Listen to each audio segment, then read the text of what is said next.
اس دنیا میں ان آنکھوں سے اللہ سبحانہ و تعالیٰ کا دیدار ممکن نہیں. ہاں خواب میں اگر کوئی اللہ سبحانہ و تعالیٰ کی دیدار کر لے تو کیا یہ ممکن ہے کہ نہیں؟ تو اس کا جواب یہ خواب میں ممکن ہے. اور اللہ کے بڑے بڑے بندوں نے اللہ سبحانہ و تعالیٰ کی خواب میں زیارت کی ہے. بڑے بڑے بندوں نے اللہ کی خواب میں زیارت کی. خواب میں خود جناب رسول اللہ صلی اللہ علیہ وسلم نے اپنے اللہ کی خواب میں زیارت کی ہے.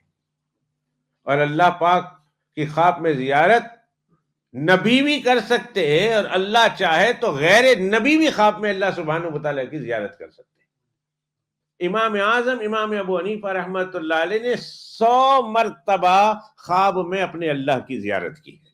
100 مرتبہ، 1-2 مرتبہ نہیں، 100 مرتبہ. بلکہ بعض علماء نے لکھا ہے 100 مرتبہ سے زیادہ.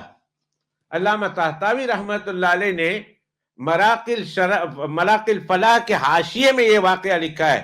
امام اعظم امام ابو حنیفہ رحمۃ اللہ علیہ کا 100 مرتبہ اللہ سبحانہ و تعالیٰ کی زیارت کرنا، 99 مرتبہ زیارت کی. تو دل میں خیال آیا کہ اب جو اللہ سبحانہ و تعالیٰ نے مجھے زیارت نصیب کی تو میں اللہ سے ایک سوال پوچھنے والا ہوں. سوال کیا ہے؟ اے اللہ، کون سا وہ عمل ہے کہ جب تیرے بندے وہ عمل کریں تو اس عمل کی برکت سے قیامت کے دن تو اپنے بندے کو اپنا قرب خاص عطا کرے، اپنی خاص نزدیکی عطا کرے؟ کون سا عمل ہے؟ میں اللہ سے یہ پوچھوں گا کہ اللہ وہ کون سا عمل ہے کہ جب بندہ وہ عمل کرے اور پابندی سے کرتا رہے تو پھر قیامت کے دن وہ آپ کے سب سے زیادہ قریب ہوگا اور آپ کا قرب خاص اس کو ملے گا، خاص عنایتیں اس پر ہوں گی، خاص رحمتیں ہوں گی. وہ کون سا عمل ہے؟ اگر 100ویں مرتبہ اللہ نے مجھے زیارت نصیب کرا دی تو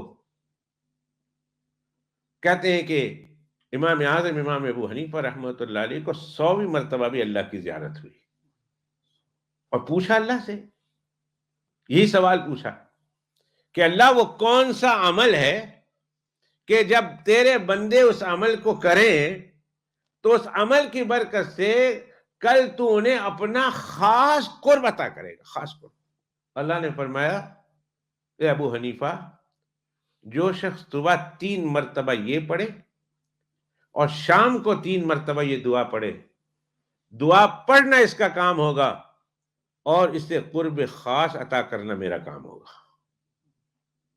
پڑھنا اس کا کام ہے، پڑھے یہ، جنت میں بھی آ کر اسے میرا قرب خاص نصیب ہوگا، قرب خاص. پر شرط یہ ہے کہ وہ پابندی کے ساتھ صبح 3 مرتبہ یہ دعا پڑھے اور شام کو 3 مرتبہ یہ دعا پڑھے. دعا کیا ہے؟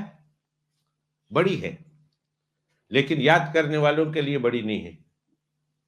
سبحان الابدی الابد، سبحان الواحد الاحد، سبحان الفرد الصمد، سبحان من رفع السماء بغیر عمد، سبحان من خلق الخلق فاحصاهم عددا، سبحان من قسم الرزق ولم ينس احدا، سبحان الذي لم يتخذ صاحبة ولا ولدا، سبحان الذي لم يلد ولم يولد ولم يكن له كفوا احد.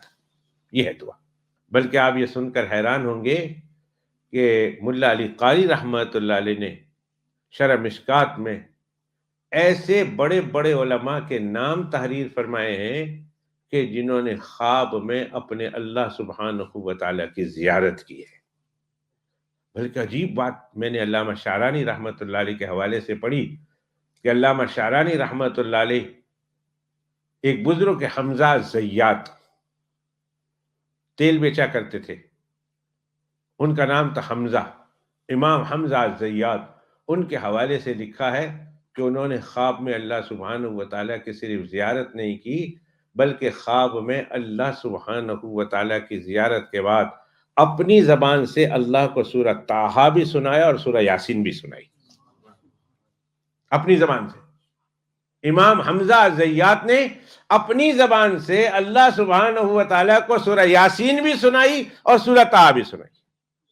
اور ایسے کئی بزرگ ہیں کہ جنہوں نے خواب میں اللہ سبحانہ و تعالیٰ کی زیارت کی، بلکہ اس دور میں بھی اللہ کے بے شمار نیک بندے ایسے ہیں جنہوں نے خواب میں اللہ سبحانہ و تعالیٰ کی زیارت کی ہے اور کرتے رہتے ہیں۔